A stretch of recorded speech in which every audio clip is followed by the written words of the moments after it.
காவல் அதிகாரி அரசியல்வாதி நேற்று ஒரு நாள் வாதாடவும் செஞ்சிருக்கீங்க. எக்ஸ்பீரியன்ஸ் எப்படி இருக்கு?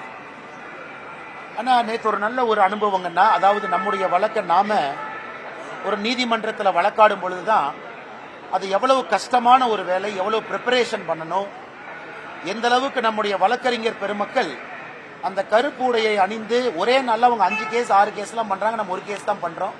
அதனால் வழக்கறிஞர்கள் நண்பர்கள் மீது எனக்கு தனிப்பட்ட ஒரு மரியாதை மதிப்பு அதிகமாக இருக்கு. அதே போல் எனக்கும் ஒரு பெரிய அனுபவம், கற்றுக்கொள்வதற்கு ஒரு வாய்ப்பு. இந்த கிராஸ் எக்ஸாமினேஷன் முடியல, இன்னும் அது தொடரும். நேற்று டிஆர் பாலு அவர்களுடைய 2004 9 வரை அவங்க ஆட்சியில் இருந்ததை மட்டும்தான் நம்ம பேசணும். இன்னும் நிறைய விஷயம் நம்ம பேசல, நிறைய இருக்கு. அவங்க குடும்பம் பற்றி நிறைய விஷயங்கள் இருக்கு, அவங்க குழந்தைகளை பற்றி இருக்கு. ஏன்னா மொத்தமாக நாம் டிஆர் பாலு மற்றும் அவர்கள் குடும்பத்தினரை பற்றி டிஎம்கே ஃபைல்ஸ்ல பேசியிருக்கோம்.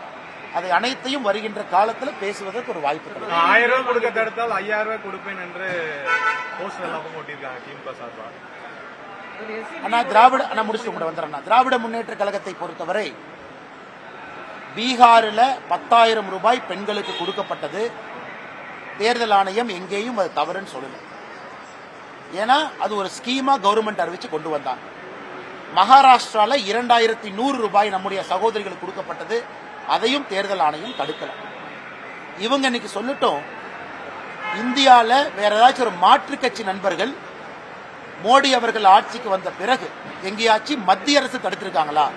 ஏன்னா தேர்தல் ஆணையத்தை பத்தி நாம பதில் சொல்ல முடியாது, இண்டிபெண்டன்ட் ஏஜென்சி. தேர்தல் ஆணையமும் தடுக்கல. அப்படி இருக்கும் பொழுது இவராக ஒரு புரளியை கிளப்பி, இவராக கோடை காலத்திற்கு 2000 ரூபாய் கொடுக்கணும் இவராக கிளம்பி, இதுக்கு முன்னாடி தமிழ்நாடு கோடை காலத்தில் எத்தனை பேர் இறந்திருக்கிறாங்க? அந்த கோடை காலம் ஞாபகத்துக்கு இல்லையா? 2001, 2 அந்த காலகட்டத்தை விடுங்க. 21, 22, 23, 24 எதுவுமே இல்லாம இவர் 5000 ரூபாய் கொடுப்பதற்காக கொடுங்க. பெண்களுக்கு போற எந்த பணத்தையும் யாரும் தடுக்க போவதில்லை. 1000 ரூபாய் அறிவிச்சிருக்கிறீங்க, 1000 ரூபாய் கொடுங்க. நம்முடைய கூட்டணி 2000 ரூபாய் அறிவித்திருக்கின்றோம். ஏப்ரலுக்கு பிறகு நாங்க 2000 ரூபாய் கொடுக்கிறோம். அறிவிச்சதை கொடுங்க.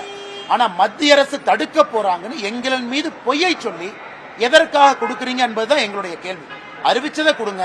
கோடை காலத்துக்கு கொடுக்கணுமா அதையும் கொடுங்க, மக்கள் சந்தோஷமா வாங்கிக்கிட்டோம். ஆனா இந்த ஆண்டு மட்டும்தான் கோடை காலம் தெரிஞ்சதா, போன ஆண்டு தெரியலையா என்பதும் எங்களுடைய கேள்வி.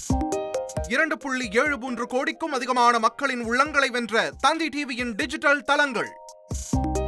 1.26 கோடி யூடியூப் சப்ஸ்கிரைபர்ஸ், 47 லட்சம் ஃபேஸ்புக் ஃபாலோவர்ஸ், 26 லட்சம் இன்ஸ்டாகிராம் ஃபாலோவர்ஸ், 23 லட்சம் எக்ஸ் ஃபாலோவர்ஸ், 11 லட்சம் தந்தி ஆப் டவுன்லோட்ஸ், 30 லட்சம் வெப்சைட் மந்த்லி ஆக்டிவ் யூசர்ஸ், 14 லட்சம் வாட்ஸ்அப் ஃபாலோவர்ஸ்.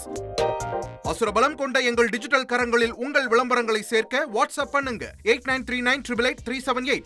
Email advt@dttv.in.